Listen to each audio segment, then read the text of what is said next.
The 60-year-old taxi driver had been behind the wheel for 40 years in Vancouver, but that night when his passenger collapsed, what he did was something no civilian driver could ever do. Because he wasn't just driving a taxi, he was saving a life. The rain hammered against the windshield of William Bill Henderson's yellow cab as he navigated through the dimly lit streets of downtown Vancouver. At 60, Bill had seen everything this city could throw at a taxi driver. Drunk college students, late-night medical emergencies, domestic disputes that spilled onto his back seat. Nothing surprised him anymore, or so he thought. It was 11:47 p.m. on a Tuesday when Marcus Thompson, a 45-year-old insurance broker, flagged down Bill's taxi outside the Fairmont Hotel Vancouver. Marcus had just finished a business dinner that ran longer than expected. His wife Sarah was probably already asleep back in Richmond, and he just wanted to get home to his family. "Richmond Hill Drive, please," Marcus said as he settled into the back seat, loosening his tie. "Been a long day." Bill glanced in the rearview mirror. "No problem, mate. Should have you there in about 20 minutes, traffic permitting." As they pulled away from the hotel, Marcus felt a familiar tightness in his chest. He'd been experiencing it for weeks, but kept dismissing it as work stress. His company was going through a major merger, and the pressure was immense. "Everything all right back there?" Bill asked, noticing Marcus shifting uncomfortably. "Yeah, just tired, you know?" Marcus wiped sweat from his forehead. The tightness was getting worse. They were crossing the Granville Street Bridge when it happened. Marcus clutched his chest, his face contorting in agony. "Oh, God, I can't breathe." In the rearview mirror, Bill saw Marcus slump forward, his breathing becoming rapid and shallow. Most drivers would have panicked, called 911 immediately, pulled over and waited for help.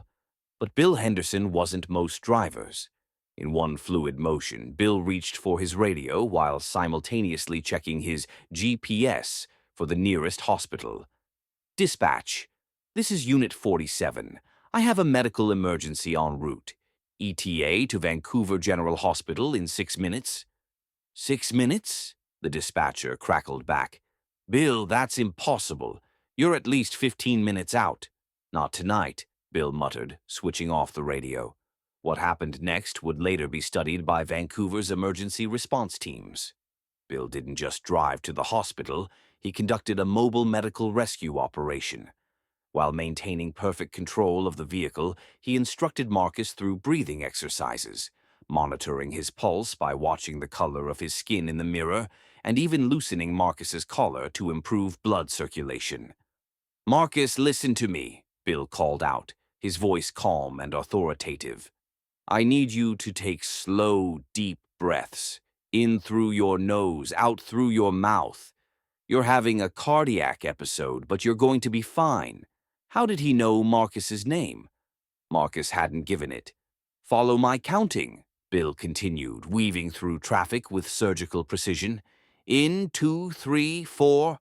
Out, 2, 3, 4. The taxi moved through Vancouver like it was equipped with emergency response protocols. Bill took routes that didn't officially exist. Maintenance roads, shortcuts through construction zones, paths that seemed to bend the very geography of the city. At 11:52 p.m., exactly 5 minutes after Marcus's attack began, Bill's taxi screeched to a halt outside Vancouver General Hospital's emergency department. But here's where the story gets interesting. Before the medical team could even approach the vehicle, Bill was already out, opening Marcus's door and providing a rapid-fire medical assessment to the incoming nurses. 45-year-old male, probable myocardial infarction, onset 5 minutes ago. Pulse rapid but steady, no loss of consciousness, responsive to verbal commands. Administered basic cardiac support during transport. Dr. Jennifer Walsh, the attending emergency physician, stopped in her tracks. "Administered basic cardiac support. Sir, are you medical personnel?"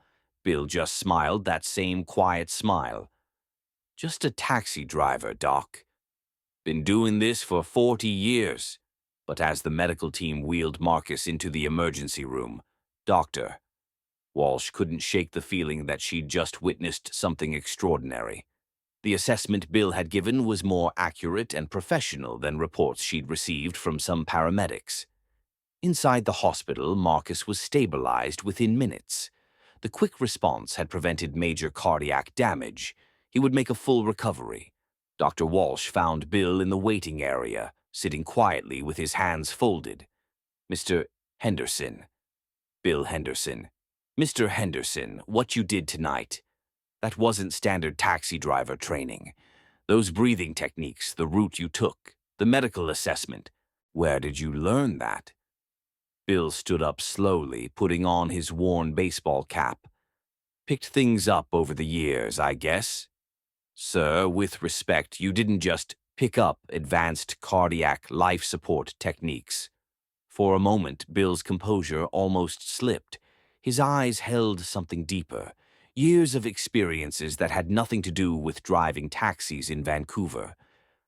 Doc, he said finally, sometimes people aren't exactly what they appear to be. Marcus is going to be fine, and that's what matters. 3 hours later, as Bill was getting ready to leave, Marcus's wife, Sarah, arrived at the hospital. She'd been called by the medical team and rushed over from Richmond. When she learned what had happened, she insisted on meeting Bill. Mr. Henderson, Sarah said, tears streaming down her face. The doctor said if you hadn't acted so quickly, if you hadn't known exactly what to do. Ma'am, Bill interrupted gently, your husband's a fighter. He would have made it regardless, but Sarah shook her head. No, you don't understand. Marcus has been having chest pains for weeks. He kept saying it was just stress. If he'd collapsed anywhere else with anyone else. She hugged Bill, whispering, "Thank you for bringing him back to us." As Bill walked back to his taxi in the hospital parking lot, Dr. Walsh caught up with him. "Mr. Henderson, I did some checking. There's no record of you having any medical training. No EMT certification, no military medical corps service." Bill paused at his taxi door. Interesting. So I have to ask, how did you know exactly what to do tonight? How did you know his name was Marcus when he never told you? How did you get to this hospital in 5 minutes when it should have taken 15? Bill looked back at the hospital where, through the windows, they could see Marcus sitting up in bed, talking with his wife and 2 young children who had just arrived. "Dr. Walsh," Bill said, "I've been driving in this city for 40 years. You learn things. You see patterns. And sometimes," he paused, "sometimes you just know what needs to be done. But the medical knowledge, the precise terminology, the way you handled that emergency, that's not something you learn from 40 years of taxi driving." Bill smiled, that enigmatic smile again. "Isn't it?" As he started to get in his taxi, Doctor Walsh called out one more time. "Just out of curiosity, Mr. Henderson, what did you do before you became a taxi driver?" Bill paused, his hand on the door handle. For just a moment, his shoulders straightened in a way that suggested a different life, a different kind of uniform, a different kind of emergency response. "I drove different kinds of vehicles, Doc, in different kinds of situations." "What kind of vehicles?" "The kind that usually had red crosses on them." And with that, Bill Henderson drove off into the Vancouver night, just another taxi driver finishing another shift. But Dr. Walsh stood in the parking lot for a long time, thinking about the man who had just saved a life with skills that took years to master, knowledge that required extensive training, and a calm under pressure that spoke of experience far beyond the streets of Vancouver. The next morning, Marcus Thompson was discharged from the hospital with a clean bill of health and a prescription for lifestyle changes. His cardiac episode, caught and treated so quickly, had caused no permanent damage. He asked the hospital staff for Bill's contact information, wanting to properly thank the man who had saved his life. But when they called the taxi company, they were told something interesting. Bill Henderson had indeed been driving for them for 15 years. But before that, the company had no records. His employment application listed his previous experience simply as medical transport specialist. When Marcus finally reached Bill by phone, he asked directly, "Bill, what did you do before you became a taxi driver?" There was a long pause on the other end of the line. "Marcus," Bill said finally, "I've been in the business of getting people where they need to go safely for most of my adult life. Sometimes that was in Vancouver traffic. Sometimes it was in places where the stakes were a bit higher." "Higher how?" "Let's just say some of the people I used to transport were in considerably more dangerous situations than your average Vancouver businessman having chest pains." Marcus understood. He didn't press further. But that night, as he tucked his children into bed, something he might never have had the chance to do again, he thought about the mysterious taxi driver who had appeared exactly when needed, with exactly the right skills, at exactly the right moment. And somewhere across the city, Bill Henderson was back behind the wheel of his yellow cab, cruising the streets of Vancouver, ready for whatever the night might bring. Because that's what he did. That's what he had always done. He got people where they needed to go safely.